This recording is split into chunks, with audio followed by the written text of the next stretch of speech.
Hey everyone, my name is Peyton, and this is part 8 of a series where I create a haunted house inside of Unreal Engine 5. If you have not watched any of the previous parts of the series, feel free to check them out below in the description. So what I want to do is just basically start with a couple of updates in regards to some of my textures and everything. Since we already have the scene set up so far, I'm just going to import a bark that I kind of worked on a little bit more inside of Substance Designer, just offline, as well as my mud and a couple of other textures. These are just like kind of minor tweaks where I'm adding a little bit more detail and stuff, just because as time goes on, you know, I'm not as happy with some of the kind of decisions that I have with my textures.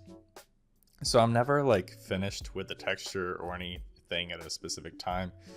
You know, as the project continues to be made, I continue to kind of update pretty much everything across the board, and that's totally normal. So definitely encourage you to, you know, get stuff in really quickly, and then as time goes on, you know, bring it up to the same bar as everything else. So and as you see, I just brought in a light fixture, so just modeled this out in Maya. It's nothing crazy with like any of the detail or anything. I haven't done a bunch of sculpting on it, but one of the, you know, important parts about an environment and everything, of course, is the lighting.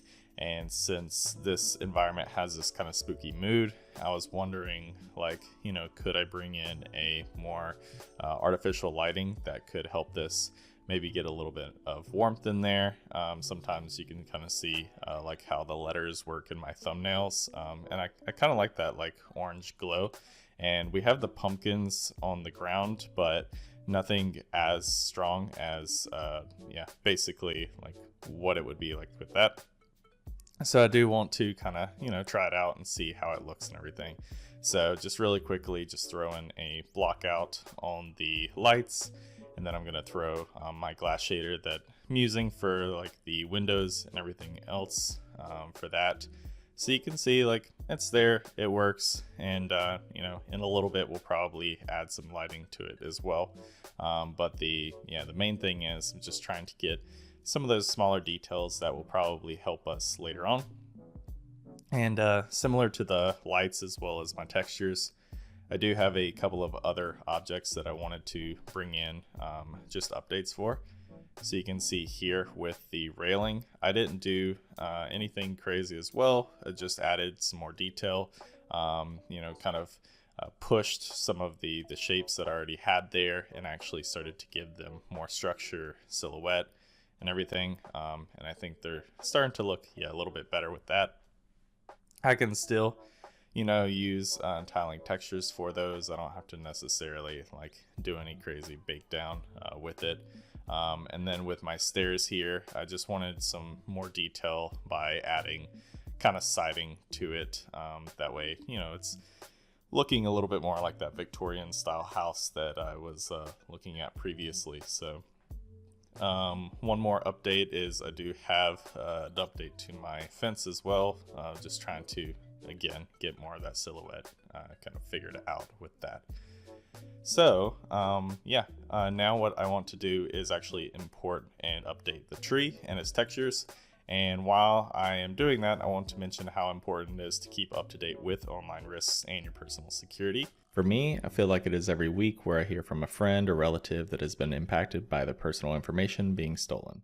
Data brokers sell that information to scammers, spammers, and anyone else who may want to target you. Your full name, email, home address, health records, relatives, it's all out there on the internet.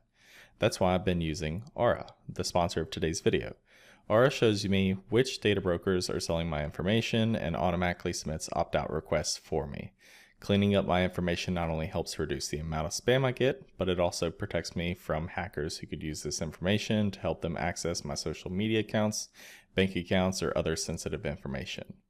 I don't know if you saw this, but AT&T revealed that over 73 million customer records, both existing and former customers, were released on the dark web. They recommend those affected use strong passwords, monitor account activity, and consider credit freezes or fraud alerts from credit bureaus. Well, thankfully, Aura does all this for me, and best of all, I don't have to download several different apps just because a company couldn't keep my data secure. If my info was compromised in the AT&T data breach, I wouldn't worry because Aura is always on, always doing the hard work of keeping me safe. I value my privacy and also value yours. You can go to aura.com/Peyton Varney, which is also linked below in the description, to start your 2-week free trial and see how Aura could start saving you today. And now back to our tree that we have in game now. We've placed it around already at those locations. So when I was able to do the update, it just comes in and I just basically just reassigned the textures to the right locations. And basically same exact bark, same exact tree cards that I had before. But now, of course, I'm having a little bit of trouble with some of the branches, at least in my shots. What's really nice is if you click on a camera and you're trying to use that as a composition kind of location, you can pin it to the bottom of the screen, which is super nice. As you see here, kind of just like keeping it down there, playing around with my composition. I want that like foreground element of the tree, but some of the branches just aren't working, and so I might have to go back into SpeedTree to resolve that, just because of the shapes and stuff not necessarily looking the best. But this is kind of my process with a lot of this stuff. Of course, that tree is not going to necessarily be a compositional element throughout the entire environment. So maybe it's something where even the specific tree for a shot might be different, but I think I'll be able to probably get it to where I want it, to where I could use the same tree throughout the entire environment and not have to have multiples. But as you see, the branches, the shapes they're working, but I think there's some things that I don't like about it that I'll probably kind of approve. So, and this is part of those adjustments, when you do bring in your initial shaders and your initial models, sometimes they work, sometimes they don't, and some things need to be slightly adjusted. So it's one of those things, as the trees get denser, have more on the branches and everything compared to the block out, that's really going to change a lot of things between lighting, with even some of the shadow shapes, the composition, as I was mentioning, and the shapes overall in the scene. And I think I'll probably figure out kind of a way to mitigate what we have at the moment, and just try to make it to where they're not as pronounced. And I think also they're taking up a lot of noise in this space. We're not necessarily able to have as much of the detail everywhere else, just because I placed more trees because of the lack of density, but now I have more density in the trees, so I'm probably going to remove some as well. So it's kind of just a back and forth, as you're placing these things around, trying to figure out what works, what doesn't work. It takes a while, but I think it's all part of the process, and just trying to figure out what is, and I definitely recommend as well, focusing on, especially for portfolio pieces, focusing on a specific kind of camera angle shot, because for this kind of instance, we're looking at it this might be a pan in to this house, trying to reveal the house, show it and everything. And so I'm less worried about, right now at least, the house and how it looks in other scenarios or directions, just because we're focusing really on this composition and how you see it as a player if you were to kind of approach it from this angle. So and I think for portfolio, that can be really helpful to just try to hone in on one of those. Otherwise, sometimes your actual scope and everything can just get out of hand. Of course, I'll kind of show probably soon how it looks like to run around in this space. I think I want to get some more of the lighting in here, but I think overall, even though I didn't plan for all of the locations, we don't have that density everywhere. You can see, there's areas that still don't have trees and grass, but the focus is on this space, and as you run through this smaller space, I think it's working pretty well, even in the player view and everything. So I'm kind of just again looking at the pan in, how is this looking, and I think it's working for right now.